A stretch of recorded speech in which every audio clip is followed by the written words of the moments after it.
Hi, everyone. This is Pat Hahn from the Westminster branch of the Carroll County Public Library. I'm sorry I have no visual, but just kind of that'll lend itself to my disembodied voice for the time of year we're talking about. I want to thank Rob Gutro, our presenter, for being here today. Rob is a medium, a paranormal investigator, and a scientist.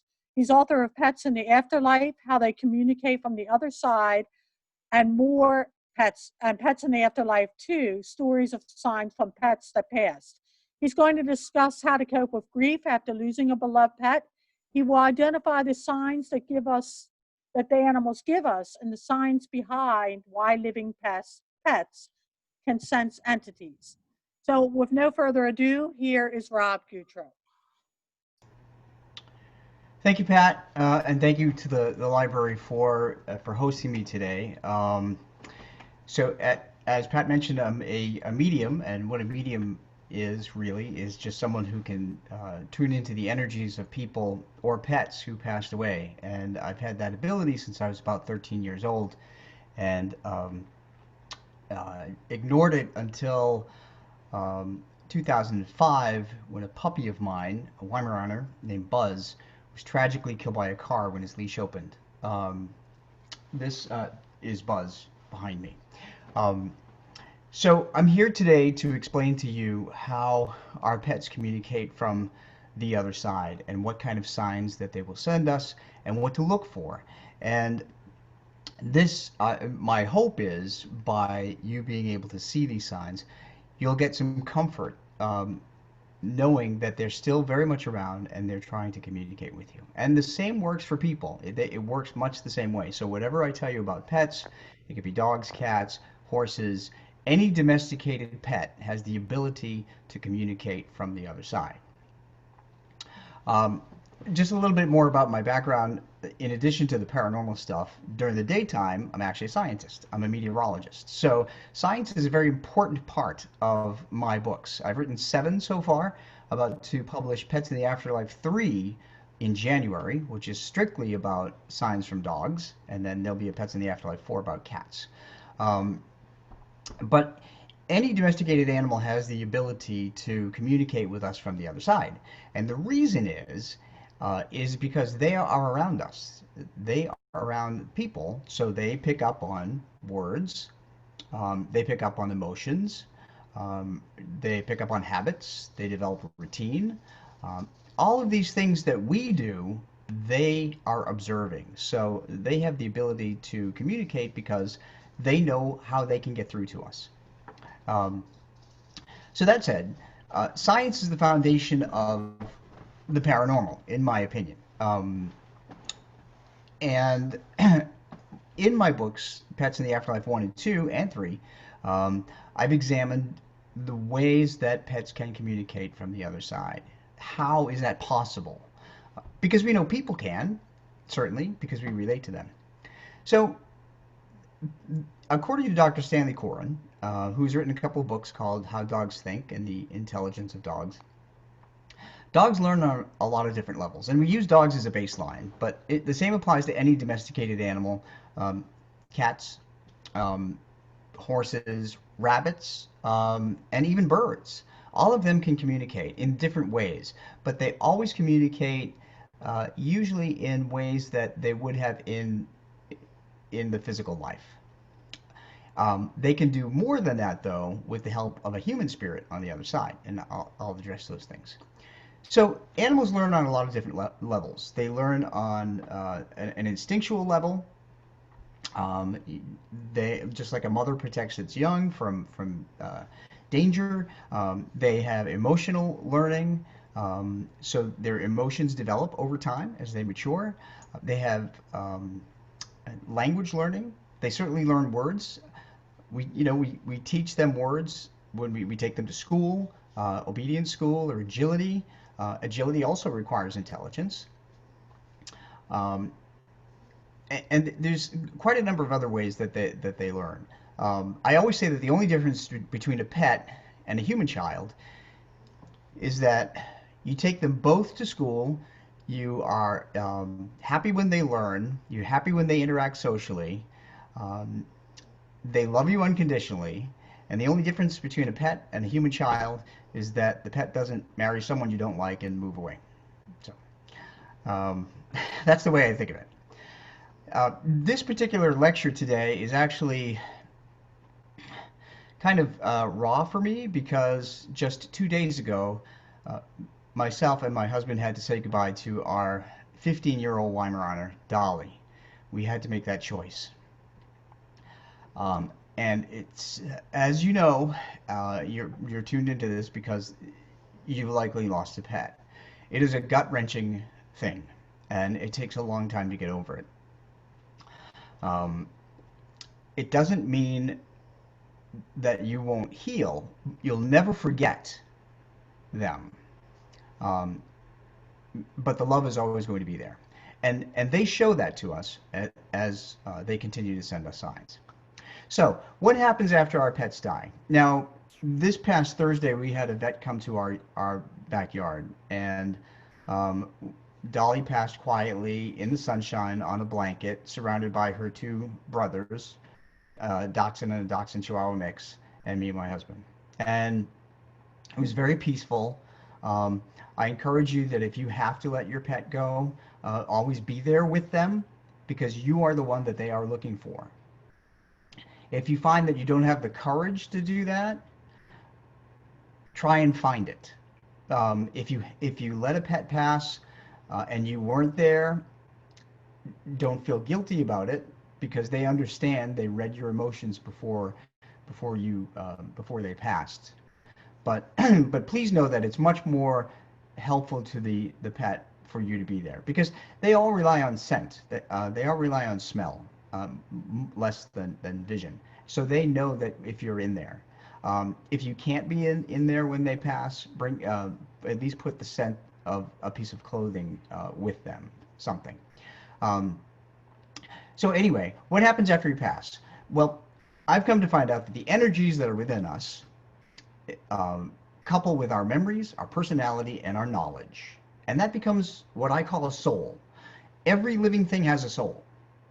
Um, and by the way, if you've heard people say that animals don't have souls, they're absolutely foolish. Every living thing has a soul.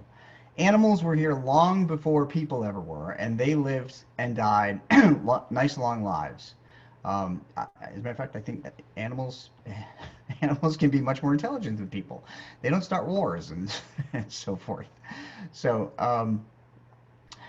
so that soul makes a choice after we pass. Now, animals, 99% of animals they cross over into the light. That's what I call the spirit. So mostly your pets are in spirit. The other choice that you can make, and usually people make it, is to stay earthbound in the fixed location of their choosing, and that's what I call a ghost.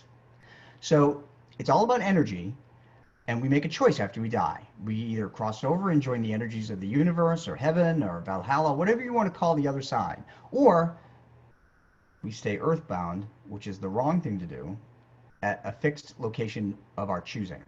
That's why when you go into prisons, they may be haunted with prisoners who died there. And the reason they stay behind is a reason that a number of people stay behind because they fear what's on the other side. They fear what's in the light, and you should never fear what's in the light. So this is to the people that are listening, not to the pets, because the pets know that if they cross over, it's nothing but love and peace and health and so forth. So I do find that a lot of people who are very devout in their religions are afraid to cross over.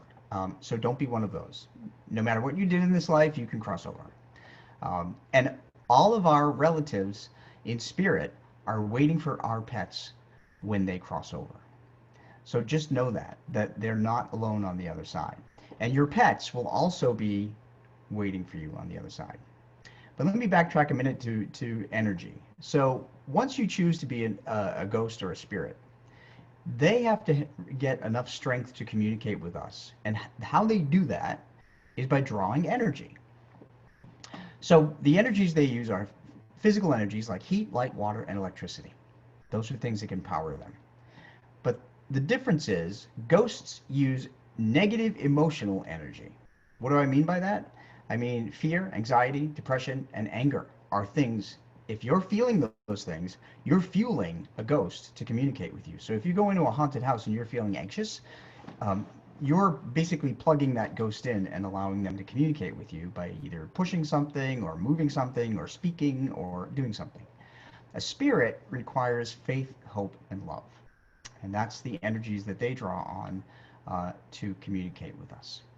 So, so that said, now you know the difference between a ghost and a spirit. Most of your pets are in spirit, and 99% of them cross over. And 99% of them cross over immediately. Um, and I will give you an example that happened just this week with my dog Dolly. Now, as a medium, by the way, and a very emotional guy, I tend to get very choked up when I'm giving this lecture because I now have 4 dogs in spirit and 2 living dogs. So just to let you know, this is a picture of Dolly. Um, she she was my girl.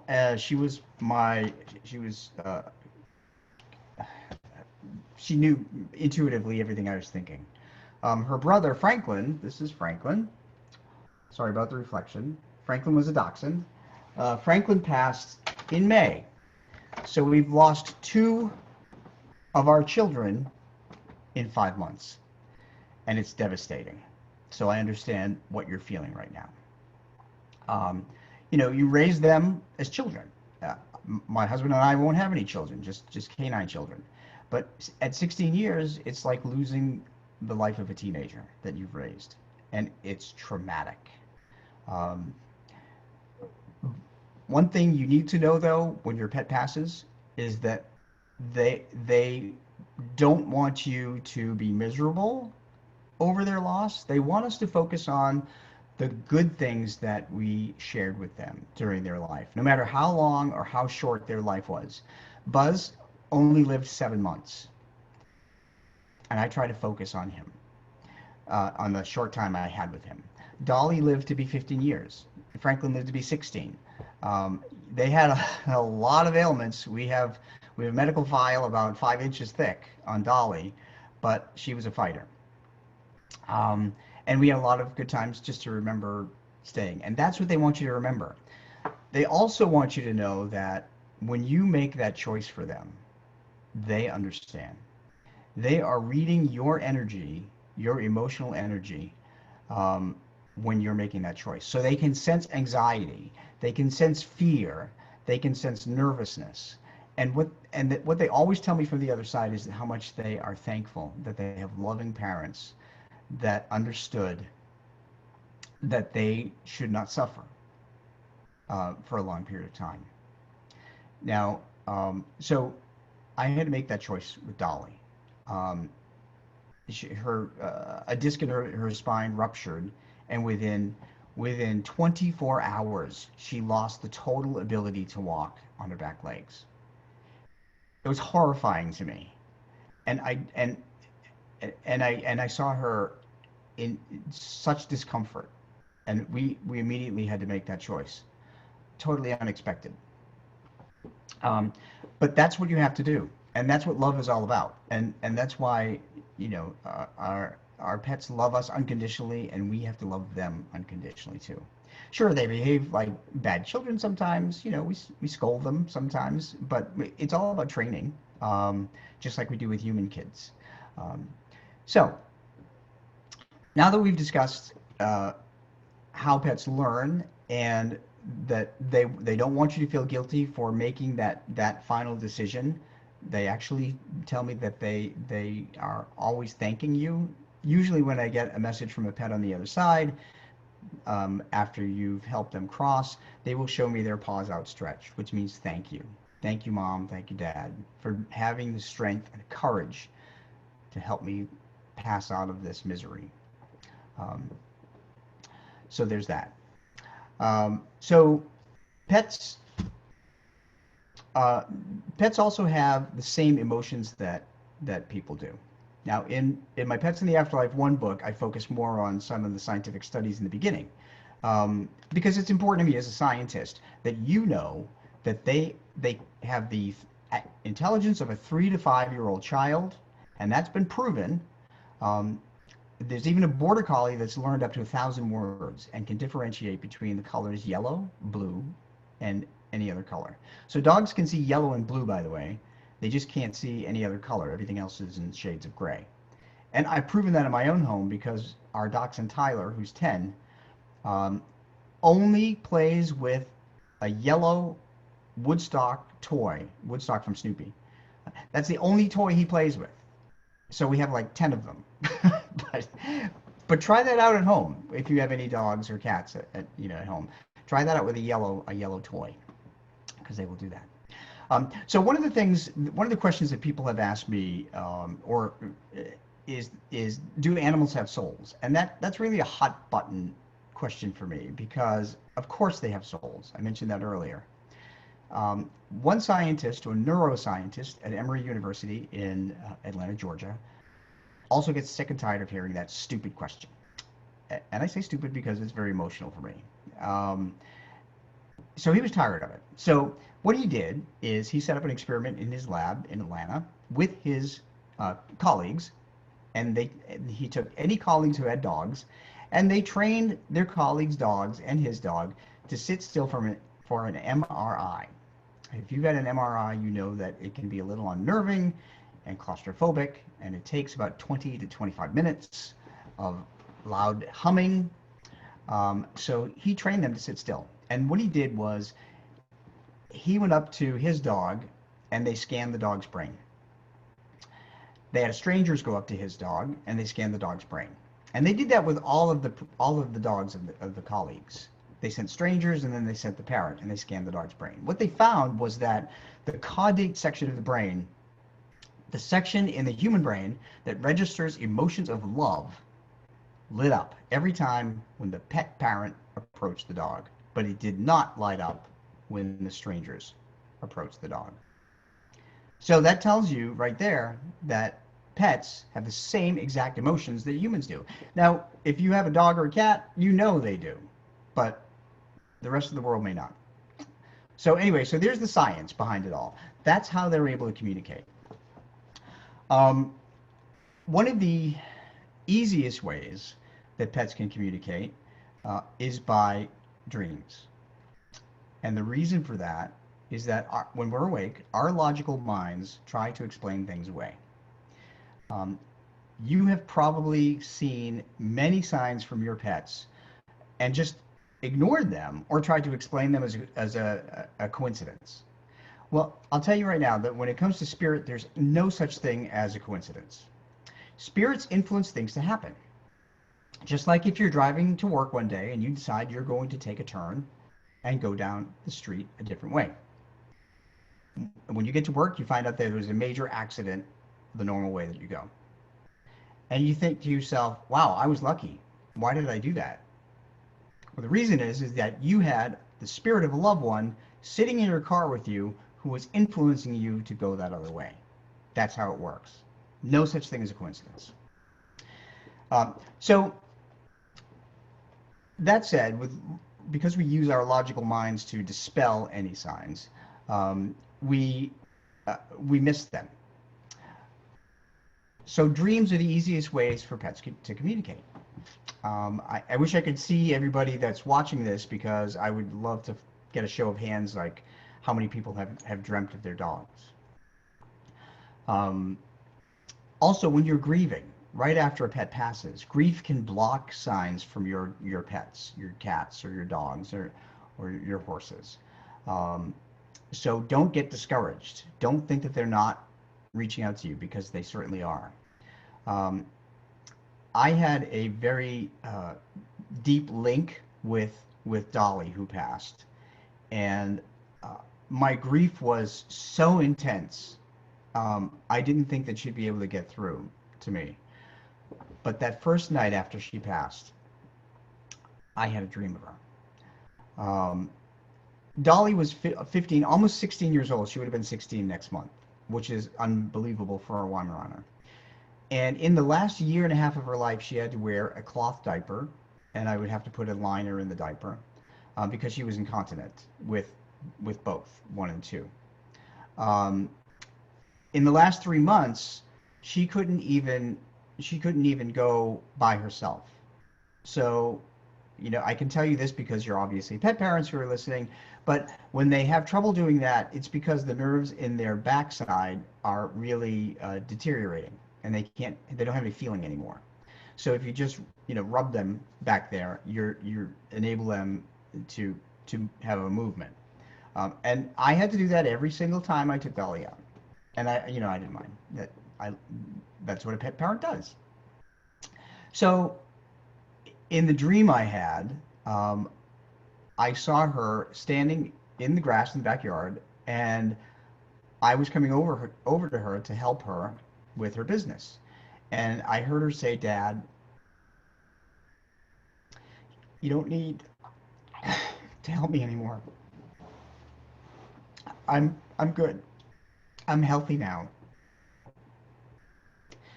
So it was a great message to get from her. I really needed to hear that. Again, I told you I'm going to get emotional. These are my children. But dreams are the easiest way. So hopefully you've had a dream of your pet. Um, if you haven't, if you want to hear from your pet in your dreams, before you go to bed at night, ask them to come in your dreams. And usually over the course of a couple weeks, they do. Um, so I'm gonna start talking about some of the other ways since we're already 25 minutes in. It's important to get the basics out though, because you need to know that pets have the ability to do this. Um, also you need to know too that if you lost a pet as a child, that pet can still very much come to you because time is irrelevant on the other side. Time is only relative to where you are. On Earth, 1 year is 365 days. On other planets, sometimes 1 year could be 30 days, or it can be years. Time is relevant to wherever you are. But on the other side in spirit, it doesn't matter. Um, so one of the things that pets will uh, pets will do is they will use physical signs. Um, So you may be lying in bed and you may feel your pet laying against your legs. That's happened a lot. Many people have reported that to me. It's happened to me too. Um, I was on a paranormal investigation in one house and we were investigating a ghost. And a cat walked by me and brushed my leg. And I said to the homeowner, "I didn't know you had a cat in here because I'm allergic to cats." But I didn't have a reaction. And she said, "No, we don't have a cat in here, but we've seen a ghost cat walk around." So there was a cat that decided to stay behind, and he decided to brush my leg. So you may feel that. If your dog used to jump up on you and scratch, you may feel that too. You may feel a light scratching. Um, so anything in the physical. Um, by the way, if there's questions, by the way, uh, the the folks that are managing can feel free to just jump in and ask me questions as we go along, because usually whenever I give these lectures, somebody listening, there's a message for you in everything or anything that I say. And because every time I do this lecture, I do it differently. It's all off the top of my head. And spirits usually influence me to talk about certain things because somebody that is listening needs to hear them. So, um, so we talked about the physical, but they also make noises. So you may have heard a bark, or a meow, or a whinny, or even a chirp um, after your uh, dog, cat, horse, or bird has passed away. And it often sounds like it's coming from another room.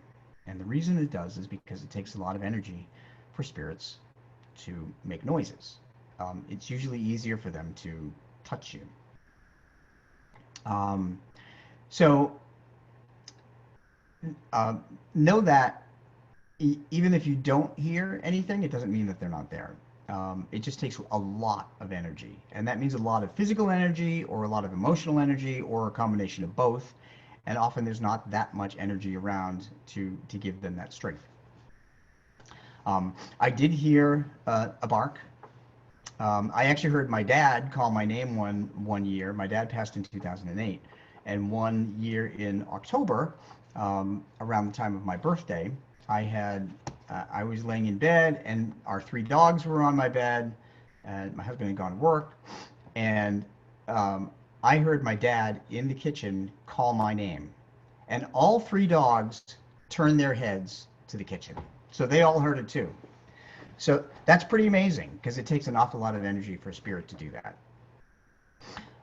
Another way that pets will communicate from the other side and let you know that they're around is that they will lead you to another pet that looks just like them. And again, there's no such thing as a coincidence.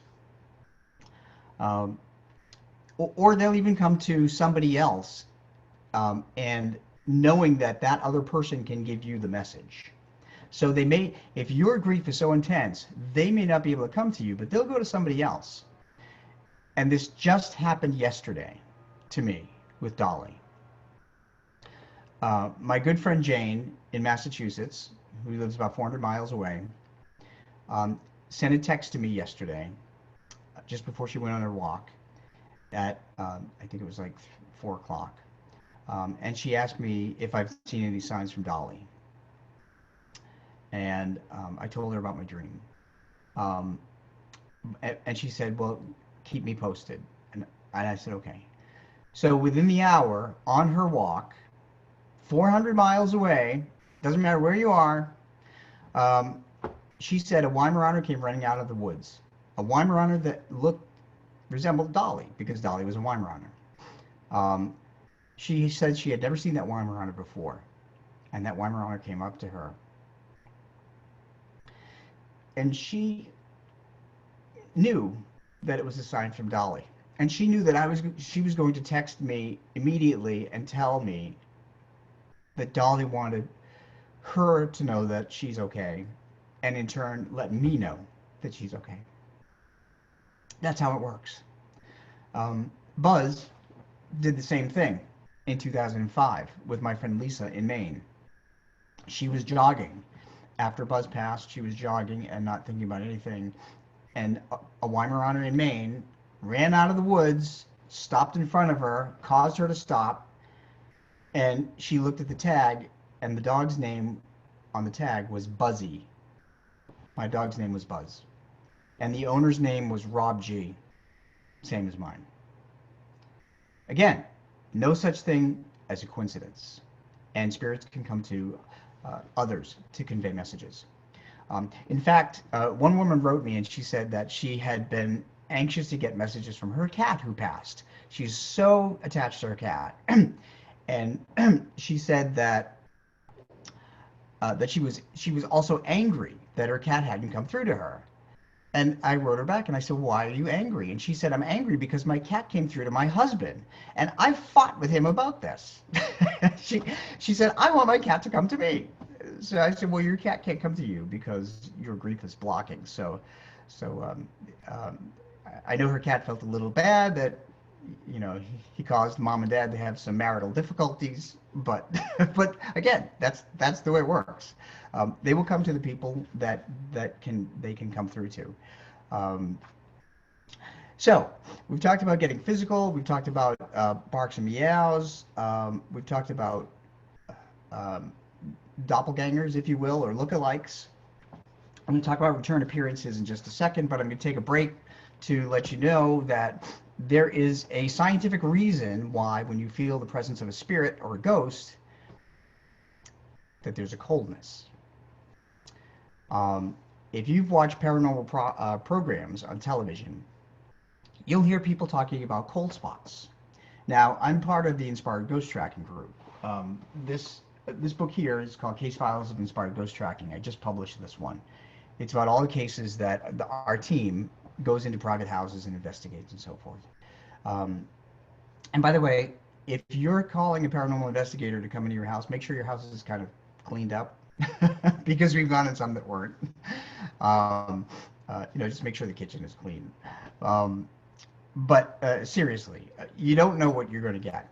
So on paranormal investigations, we bring a digital thermometer. And the reason we do that is because cold spots are, in fact, indicative of spirit. And this is how I have come to understand why. Because, again, I'm a scientist. I've never heard anybody else give this explanation, but it makes total sense to me.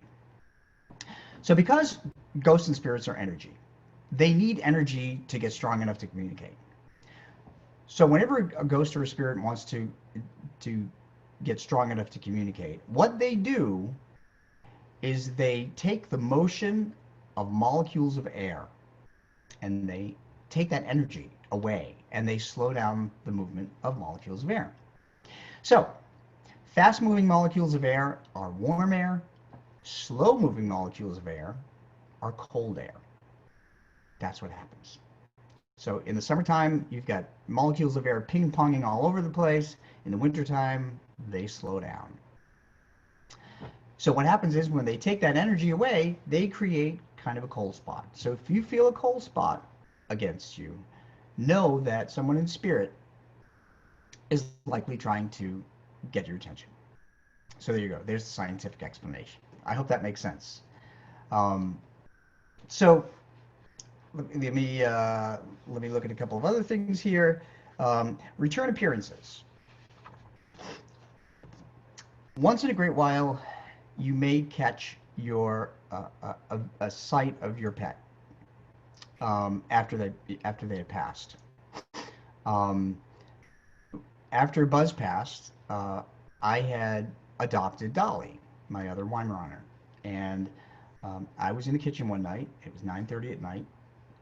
I had a townhouse, a small townhouse at that time, and it was a galley kitchen, and there was only one hallway that went into the living room. So there was only two ways to get in the living room. The kitchen door to the living room was closed. I saw a Weimaraner come up to the kitchen and turn around and go back into the living room. So I thought it was Dolly. Well, I stopped what I was doing and I followed and I was calling after it. I said, Dolly, stop. Dolly, where are you going? I went in the living room and turned on the light and there was nothing there. I suddenly realized that must have been Buzz. So I ran upstairs to the bedroom and there curled up on my bed was Dolly, fast asleep. So I had seen Buzz visibly, and that's rare. It's very rare, but sometimes it can happen. But you again, you can't dismiss it. Most often, because spirits move at a higher vibration, we can only see them as shadows. So you may have seen a shadow out of the corner of your eye. I know our dog Sprite likes to appear as a shadow. He was a dachshund who passed at 16 and a half. He likes to appear at the front door as a shadow and then just disappear really quickly. So that said, we can see our pets as shadows. Cats are really fast, by the way, in spirit. So you may see them for just a split second and then they're gone. Dogs are a little slower. So that brings me to how our living pets can see ghosts and spirits. So if you have a pet that passed and you have another pet that's still with you, watch that pet, because I have found out that dogs and cats can see and hear ghosts and spirits. So spirits, by the way, of our loved ones, they don't stay with us 24/7. It's not like they were in the physical. They just only come when they have a message for us, or they come when they want us to know that they're there. They don't belong here. So I've heard from people who say, I just want my dog or cat around all the time. I'm sorry, that's not how it works. They are energy. They're spirit. They don't belong here anymore. They're going to be waiting for us on the other side. But they will come back. So anyway, dogs and cats can see and hear spirits of our loved ones, or even our other pets. The reason for that is that they have a different physiology in their eyes. They have a different physiology of cones and rods in their eyes. Now, cones and rods in our eyes allow us to see for faster movement and other things. You know, I'm not an ophthalmologist or an optometrist, so um, I can only explain it generally. So they can see faster movement. Spirits move at faster vibration. Therefore, dogs and cats can see them. We can't see them head on at all, usually. So if you're walking your dog, um, you may notice that your dog starts pulling because they see something like 200 feet ahead. You don't see it. Something moving fast ahead. We don't see it. It's not until a dog can get 75 feet from the object, by the way, that they can finally see clearly. And then we can see more clearly too. Um, so if they're staring at a corner and there's nothing there, or they're staring at the place where your other dog or cat used to sit, there is a really good chance that your other dog or cat is visiting in spirit. So know that. The other thing too is that they have a different physiology of hearing. They have a different level of hearing. So they can hear at different frequencies that we can hear. If you think of a dog whistle, we can't hear a dog whistle, but dogs can. As a paranormal investigator, we use digital recorders, and digital recorders will pick up different frequencies. Oftentimes, there will be a whole bunch of paranormal investigators in a room, and we'll ask questions, and we won't hear anything. And then when we play back the digital recorder, we'll hear, "Help me," or "Why are you here?" or something. Dogs can hear that because spirits speak at a different frequency. So again, if you find them staring at something and there's nothing there, 10 to 1, you have a spirit visitor. They can also. So I took our dog Dolly on a paranormal investigation, and I think that's in my Pets in the Afterlife 1 book. She was able to figure out that the spirit of the family's late dog was there visiting because she mimicked the dog's behavior every time the dog would come in the house. And she went to a certain room in the house, and the parents were blown away by seeing that. As soon as I said, "Dolly, go, show me," that's what she did. So she followed that dog in spirit, up that dog's favorite route through the house. And you can read about that in Pets in the Afterlife 1. But that to me is pretty amazing. So pets absolutely can see spirits, and the time to be really vigilant for messages from your pet and your people are birthdays, anniversaries, and holidays. And now, why is that? It's because our energy level, our emotional energy changes on birthdays, anniversaries, and holidays. And our pets can read our emotions. They know when we're happy, when we're sad, when we're angry. They go put their tail between their legs and go run in the other room. They look guilty if they tore a package open at Christmas time. We've had many of those. So they can read our emotions. Where was I going with that? Sorry, I get distracted. But birthdays, anniversaries, and holidays are really important times. So that's right. Our energy is different. So that's why around those times pets will visit. And it could be an anniversary of adoption. Could be an anniversary of a passing. It could be an anniversary of something else, some other special day.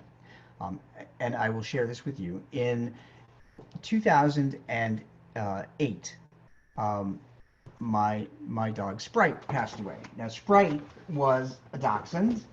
It's always helpful to have a face with a name. This is Sprite.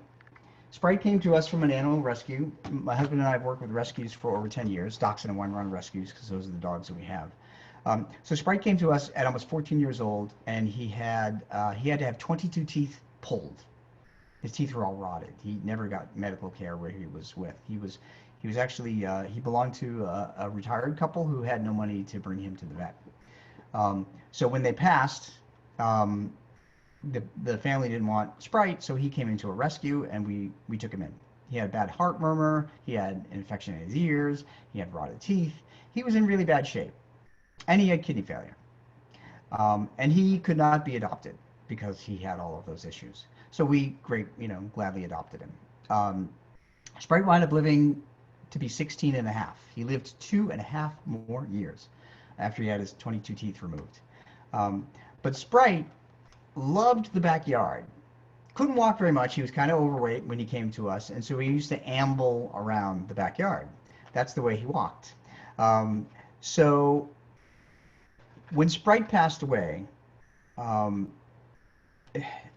that week, I think it was that next day, we let our dogs out. Now at that time we had 2 dachshunds and a Weimaraner.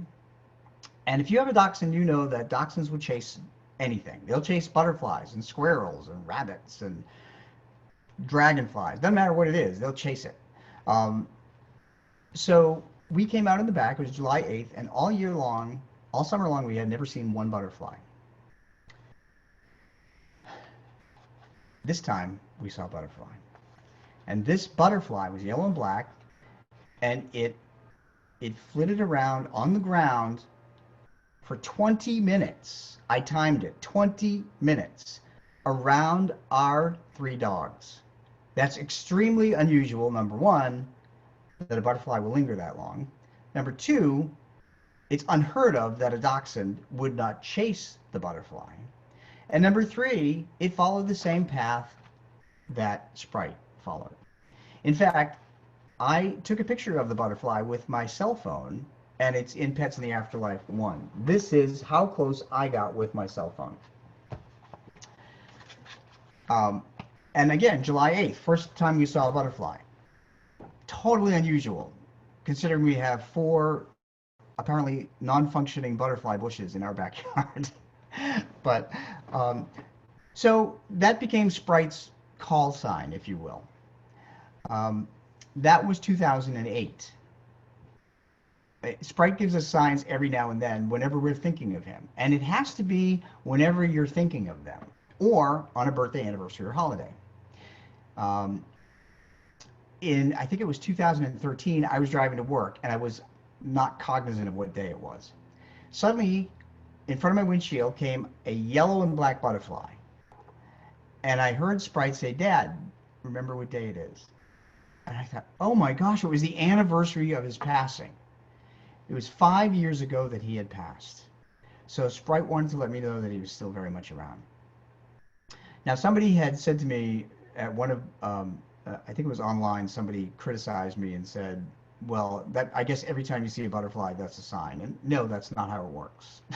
That's not how it works. How it works is that spirit on the other side can influence birds, butterflies, dragonflies, rabbits, squirrels, anything in nature to behave oddly. They have to behave oddly. Or it has to be around a birthday, anniversary, or holiday. So know that. I was invited to a private session in a home with my friend Ruth Larkin, who is the Beantown medium. Now, she does readings, by the way. If you want readings, contact beantownmedium.com, because she does phenomenal readings. I don't do readings for a living. I may start charging for readings at the beginning of the year, but that's another story. And I've done a lot of pet readings. I've done thousands of pet readings around the world. So I went to this one particular house for these 4 sets of parents. They each had a teenage son that were driving in a car on the eastern shore of Maryland, and they were killed in an accident.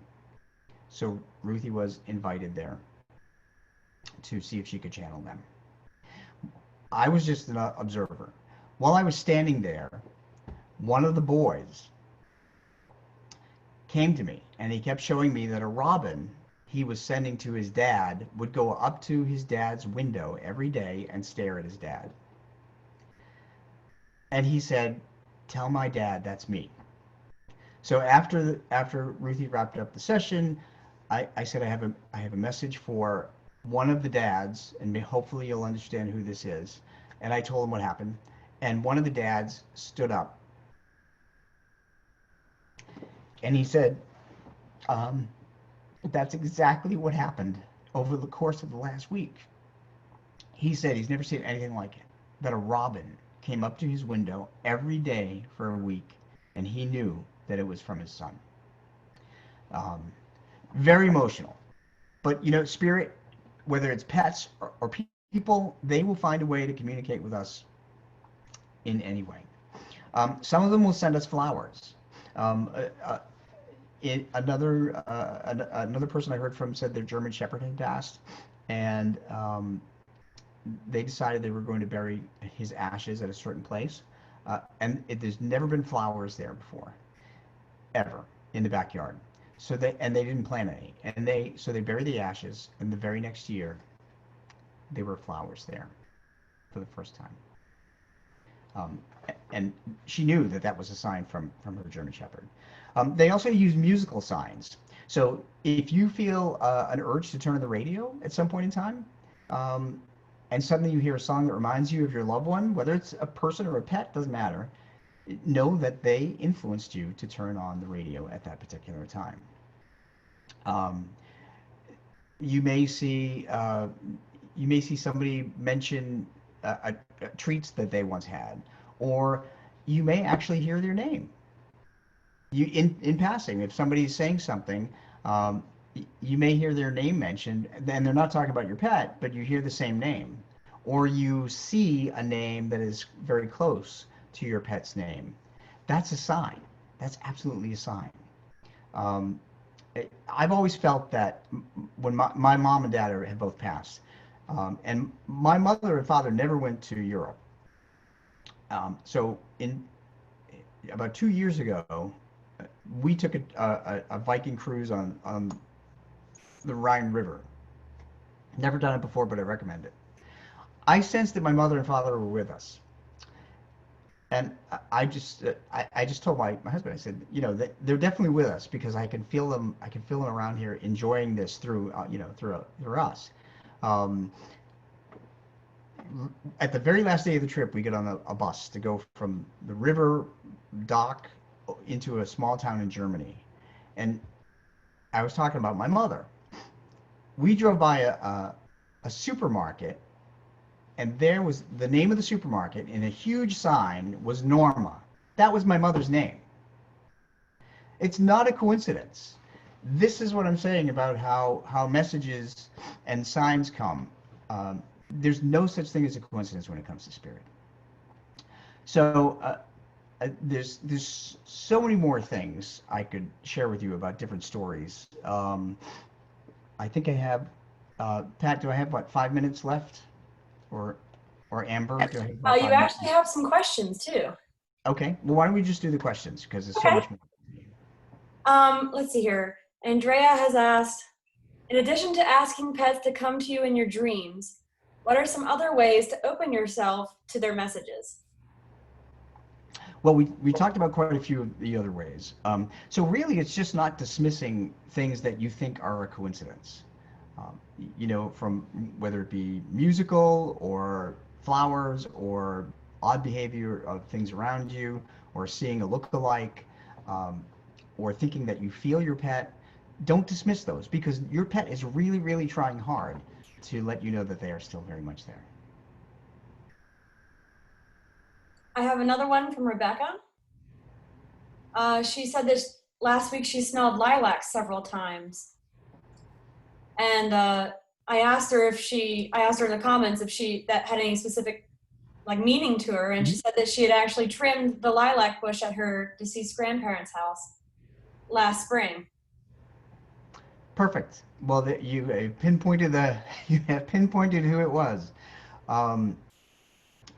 Yes. So what they're doing by sending you that scent is telling you that they appreciated what you were doing there, and that they're still around you very much, and that they love you, and they will come back from time to time. That's pretty sweet. Thank you. I'm sure Rebecca will appreciate that. And then we have another one here from Kelly. She's thanking you for doing this program for us. She recently lost her cat of 16 and a half years, and she's glad that she came across this event. And she's also very sorry for your recent loss. So not really a question, but a comment for you. Well, thank you. I appreciate that. And you know, I don't make a living at this. I do this because I want to help other pet parents who have lost their beloved pets. Um, and that's why actually I've written the books. These are the two books, Pets 1 and 2, that I've written to teach you how to recognize signs, so that you don't have to go to a medium, because you know it's expensive sometimes to go to a medium. Um, I consider myself a medium rare, so I'm kind of cheap. but um, but it really is expensive to go to a medium. You know, sometimes they charge more than $150 for a session. And um, when I do readings, I'll give you one or two things from a pet. And that's really all you need, as long as you can confirm them. Uh, and folks also need to know that if you get readings from mediums, sometimes it takes a while to figure out the sign. It usually you can figure them out. But in one case I will share with you, this is going to be in Pets in the Afterlife 3, that um, a gentleman's, I think his name was Dave. Dave's Labrador Retriever, his black lab, had passed away. And Dave wanted to know, you know, a couple of different things. And one of the things that his black lab kept sharing with me, I think his black lab's name was Blake, um, was the number 512. And I told him, I said, 512 is important. I don't know if it's a time, if it's a date, or if it has any other significance. And Dave wrote me back and he said, I understand all of the other things that you gave me, but I don't know what 512 was. And I said, well, think about it, because it may come about. So he did. And I heard back from him 8 months later. And by the way, I have given people messages and they said, I don't understand it. And please don't say mean things if you don't understand the message. Somebody wrote one on an Amazon review that they got messages from me and they didn't understand them at the time, and then they wrote really mean things. And you know, I do this for free. So just be nice. Long story short, 8 months later, Dave wrote me back and he said, Rob, I have to tell you, I figured out what 512 is. He said, I'm a doctor and I was seeing a patient in my office for a collapsed lung. And he said, when I went to put in the medical code, it's 512. He said, one of the things that took the life of my dog was a collapsed lung, 512. And he said, it took me 8 months to realize that my dog was sending me that sign. Pretty amazing. Francis here says that you mentioned the book, The Pets in the Afterlife 3. Mm-hmm. Is that book out yet? And if so, where can it be purchased? No, it's not out yet. I'm actually in the final round of edits. It's Pets in the Afterlife 3 Spirit Dogs, and it also has it will have a chapter by a friend of mine, Dr. Bill Charmack, about how to cope with grief. That's coming out in January, and they're all on Amazon, and they're all under $10. And I set the price because I'm self-published. I want to make them affordable. I don't believe in. I wouldn't even buy a book over $10. So I want everybody to be able to afford them and get comfort from them, and then hold on to them and share them with friends and neighbors who may have lost a pet, because it really does help. Thank you for that. We have another question coming in here. It says that the person, Kaylee, sorry if I'm saying that wrong, came home yesterday and found a wet spot. She recently wiped up on the floor where her dog used to lay. No one was home. Is that a form of communication? It very well could be. You know, the first thing I do is I try to debunk things. So, you know, make sure you don't have a drip from your roof or a leaky refrigerator. And then if you can't if you can't figure it out, and it just happens to be the same spot of where your dog used to lay, then yes, it probably is. And also check the date. Take note of the date, because dates are very important when it comes to signs from pets. Kaylee's also asking, is having a pet's ashes in the home helpful for communication? That's a great question. I actually have chapters on ashes. So ashes are really the remnants of the physical. They do have some residual energy of the pet. Um, it's more for us. Um, we have all the ashes of our pets, and when we pass, we're going to be cremated, and we're going to have their ashes mixed with ours, and then we're just going to be scattered all together because we want to be with them. So it is residual energy, and residual energy is basically emotional energy that is left over from the life of someone, and that can actually act as a draw. So it can bring the pet more to that particular room where you have the ashes, but it's not necessary. So, um, All right. And then I actually have a question for you. okay. You said that you figured out that you were a medium or tried to ignore it since you said, I think 13. hmm What was your first sign? How did you figure this out? I got the life scared out of me, literally, by my grandfather. I was 13. I was home with the family dog, and my grandfather had passed in December of 1976, I think. And in July, it was in the summertime, I was sitting at the kitchen table with the dog, and everybody was out, and suddenly I saw my grandfather materialize in full color 2 rooms away from me. And I was totally frightened. So I grabbed the dog and I ran outside, and I didn't understand it. I had no idea what was happening. When my mom and dad came home, I told them because I had a really great relationship with my parents. I would tell them everything. And my dad, he was just shaking his head, and my mother said, "I'm not surprised." And turns out she had the ability to, but she was afraid to use it. She was really afraid because she had after her mom died. Her mom called her name loudly in one of her ears, and my mother freaked out. And so my mother blocked all the signs from spirit. But what was funny is that after I reawakened my abilities, like uh, 15 years ago, and I started talking to earthbound ghosts and spirits who crossed over, I would talk to my mother on the phone every day, and she would ask, the first thing she would ask me is, "What dead people have you talked to today?"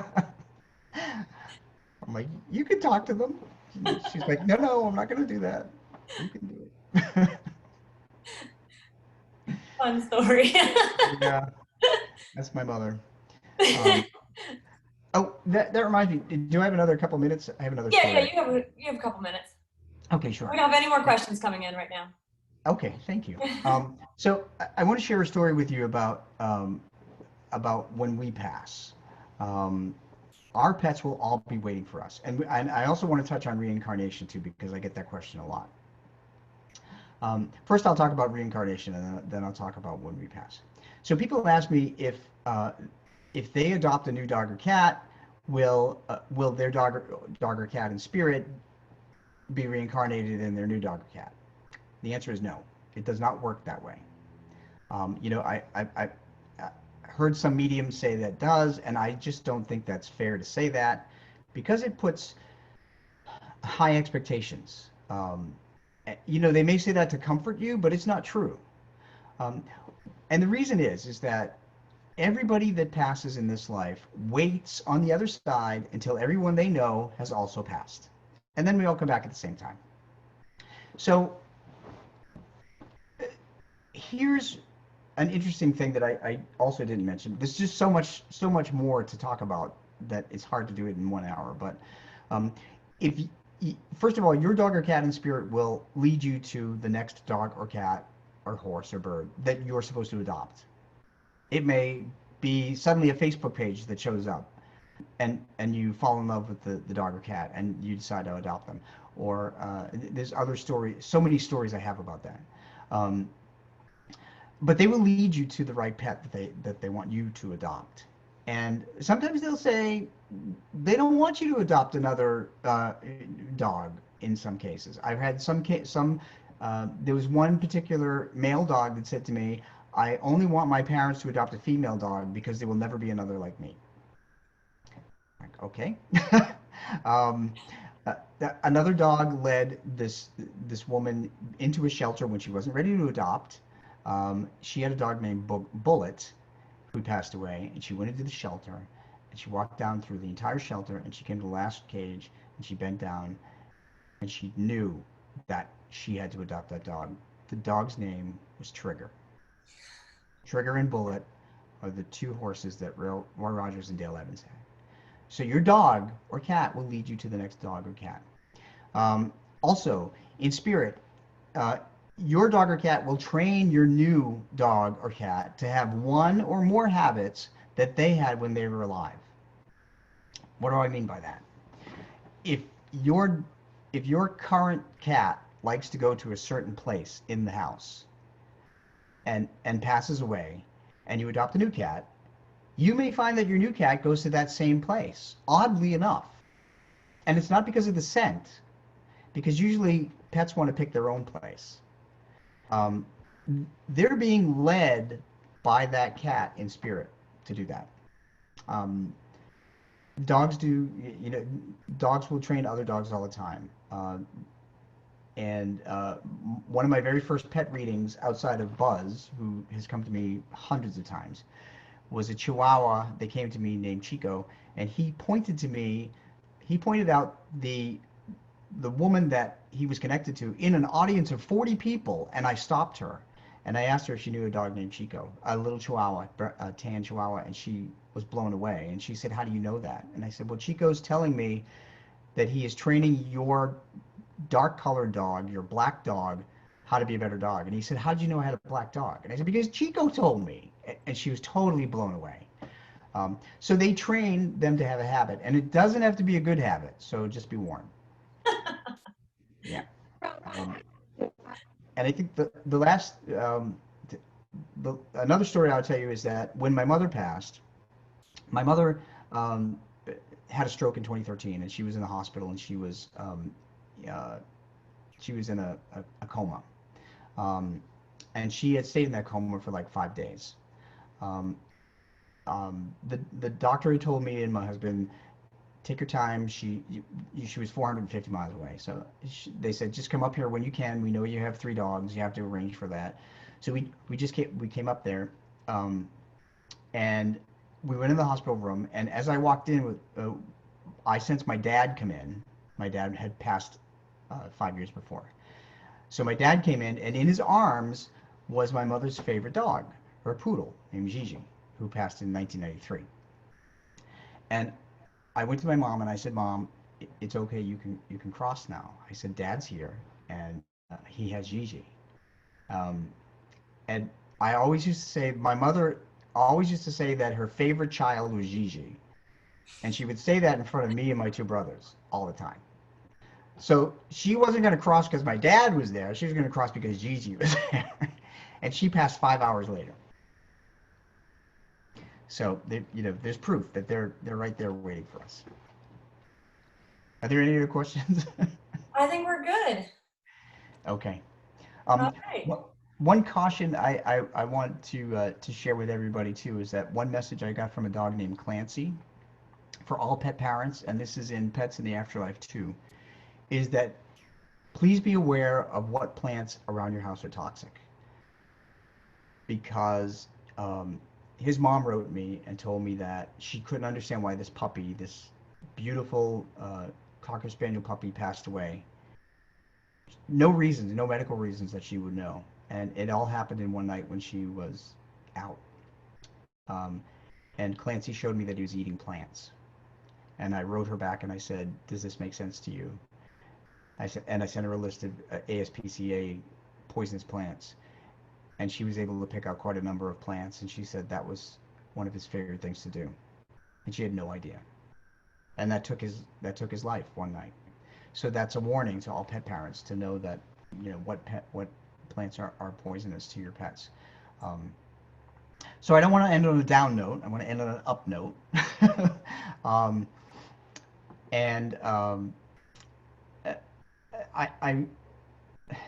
I just want to tell you that birthdays, anniversaries, and holidays are the times that you should be aware to look for messages from your pets. they're always around. You know, for me to get messages from Dolly, who just passed 2 days ago, is incredible. Um, and another medium who's a friend of mine on the Inspired Ghost Tracking team, he wrote me and um, he told me who Dolly was with on the other side. And what's interesting, Amber, is that the night, the morning of the day Dolly passed, I was laying on the kitchen floor with her all night, and she kept staring at one corner of the room where her door was. And I was trying to get her to go back to sleep, and I wasn't looking over there. And I finally said, okay, I mean, she couldn't get up, but her head was stock still at the doorway. And I finally looked over there, and I saw my mom and dad, and excuse me, and our friend Ed in spirit, and our 3 dogs. And when Troy wrote me the next day, he said, "That's who she's with." He wrote me. He didn't even know that I had that experience, and he said, "She's with a mother figure and 2 men and several dogs, 3 dogs, and those are who I saw come for her." So, so just pay attention, and know that they're very much around, and that love never dies. Just be aware of it. So for everybody who wants to know how to get a hold of my books, just go to Amazon.com and type in Gutro, Gutro. My last name is kind of weird, so there's not many of us. Or you can go to my website, petspirits.com, and then you can find links to Amazon and all that stuff. But I'm very thankful to the library for allowing me to share this time with all of these grieving pet parents. And I hope that some of you have picked up on some of the messages that I've been talking about today, and found a way to some peace. So thank you all. Thank you so much for joining us and sharing your heart with us. I'm sure it helped a lot of people today. Do I have audio? Yes. Yes. Rob? Yes. Okay. I just want to say thank you so much for doing this for us. And thank you for my husband and I and Patty for helping us 2 weeks ago.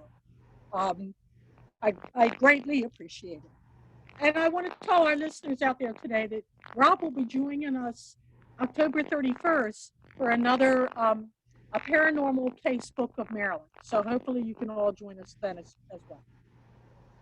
Thank you. Yeah, we're gonna be talking about the case files of Inspired Ghost Tracking, and I will be talking about the case of the burned ghost. Okay, I'm ready. Thank you. All right. Bye-bye. Thank you, everyone. Thanks, everybody. See you online. Bye-bye.